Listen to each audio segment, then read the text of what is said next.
Rebecca looks at me and says, "Doc, I don't want any of those medicines." And I asked her why. And she said, "Doctor, I do not want to have Ozempic face. I have seen my friend who lost weight and she looks like she developed Ozempic face." Welcome to your daily health briefing. I'm Dr. Albert Tackett. This show is here to help you navigate the complex U.S. medical system, one step at a time. Whether you are decoding a new diagnosis, fighting for a referral, or just trying to stay informed, you are in the right place. Let's get into the science. Rebecca comes to see me as a new patient, and she has been trying to lose weight for several years, but she cannot shake off these 80 pounds. And after a conversation about GLP-1 medications, Rebecca looks at me and says, "Doc, I don't want any of those medicines." And I asked her why. And she said, "Doctor, I do not want to have Ozempic face. I have seen my friend who lost weight and she looks like she developed Ozempic face." And of course, as always, this is an opportunity for us to talk about internet banter and misinformation that surround GLP-1 medications. So if you are just a passerby and just happen to land on this audio or video podcast, you've come to the right place. So let's delve into the science. Is Ozempic face real or is it a myth? The answer is a little more nuanced than most people are willing to give credit for. It is not true that there is a thing called Ozempic face. What is true is that there is a change in the facial expression that happens with weight loss. So let's look into the science. What is really happening with the so-called Ozempic face? Now we know that scientifically when people lose weight, for every 10 kilograms of weight loss, there is a 7% loss of volume on the face. And this is mostly superficial fat loss. But because it happens on the face, people tend to notice it more. This same phenomenon can go on your stomach, on your arms. But remember, people don't see your stomach, people don't see your arms unless you wear a swimsuit.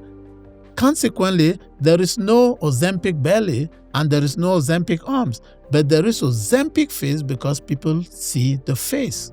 Now, when you take Ozempic or Mounjaro or any GLP-1, are there specific things that are linked to the medication that cause changes in your facial structure?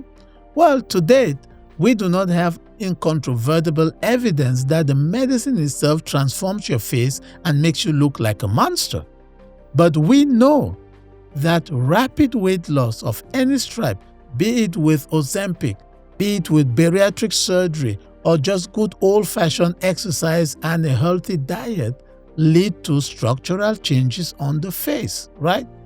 And this is what makes people start a rumor called Ozempic face. Because remember, once Ozempic came to the market, a lot of people lost a lot of weight quickly.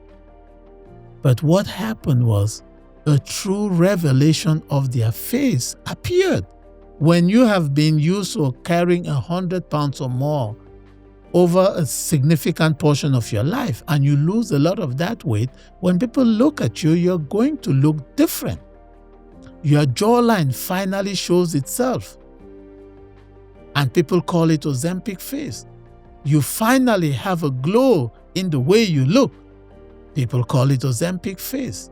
You feel great or look great. People call it Ozempic face. Now, good or bad, it is a matter of interpretation. Simply put, it is people interpreting your weight loss success however they want. That's the fact of the matter. So I went back to Rebecca and I told her, you need not be afraid of that. Do you know why, Rebecca? Because if you develop Ozempic face, it will mean that you have lost a lot of weight. By the way, Ozempic face is not a real thing. But what it means is that you have achieved your goals. Before we get to that bridge and cross it, let's start with today, Rebecca. Let's start with losing 10 pounds, and then 20, and then 30, and then 40 before talking about Ozempic face. Because even though the science tells us that any weight loss strategy can cause a loss in volume in the face, the most important thing is a doctor sitting down with the patient and reviewing the science and the data and explaining to the patient that Ozempic face might be something that terrifies you, but truly it's indicative of the fact that you have lost weight and you are achieving your goals. You are nearer your goals than you were yesterday. And whatever we are doing, the medication, exercise, diet, behavioral changes, they are all working. So let's avoid being distracted by catchphrases on the internet, Ozempic face, etc., and focus on what Ozempic actually does.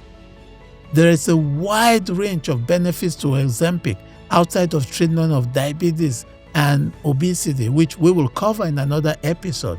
But the medicine is fantastic because it is helping you lose weight today and right now. And if you have a change in your facial appearance, it is a sign of success, not a sign of failure.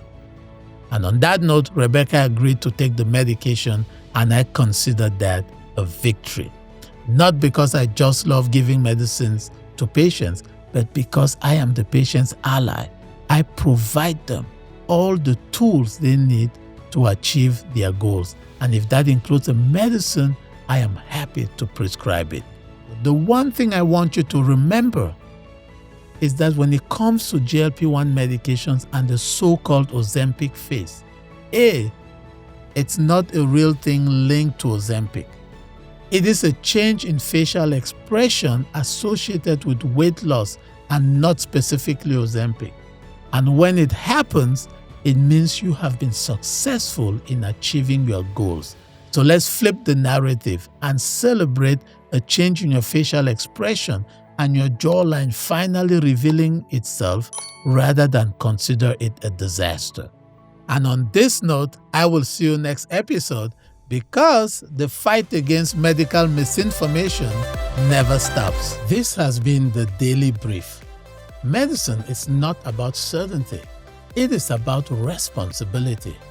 Decisions are often made with incomplete information, but they are always made with your safety in mind. In a system that can feel rushed and fragmented, you deserve clarity, continuity, and an advocate who sees the whole picture. I am Dr. Albert Taken, your physician ally, high-level science, human-level care. I will see you at the next briefing, or I will see you in the clinic.